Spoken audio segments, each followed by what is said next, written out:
అప్పుడప్పుడే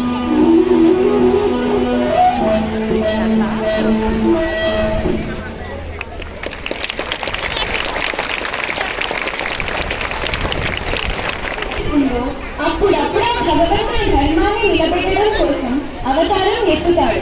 అది ద్వాపర యుగం. అధర్మం తాండవించే సమయం. కంసుడు తన చెల్లెలు దేవకి యొక్క వివాహము అంగరంగ వైభవంగా జరిపించాడు. ఆ సమయంలో ఆకాశవాణి, ఓ కంస, నీ పాపం పండింది. దేవకి యొక్క అష్టమ సంతానం నీ మృత్యువుకి కారణం అవుతుంది అని పలికిన మాటలను విని కంసుడు కోపోద్రిక్తుడు అయ్యాడు. ఆ తర్వాత జరిగే వృత్తాంతం మీరు స్వయంగా వీక్షించండి.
నమస్కారాలు, ప్రణామాలు మహర్షికి. ఓ మహర్షి, మీరు రావడానికి గల కారణం ఏమిటి?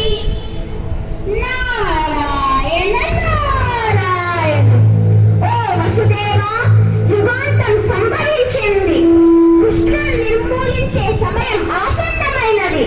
మీకు 8వ సంతానంగా సాక్షాత్తు పరమాత్ముడు జన్మించబోతున్నాడు.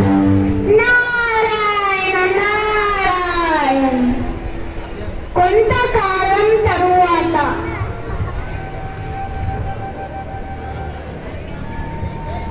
దేవకి ఈసారి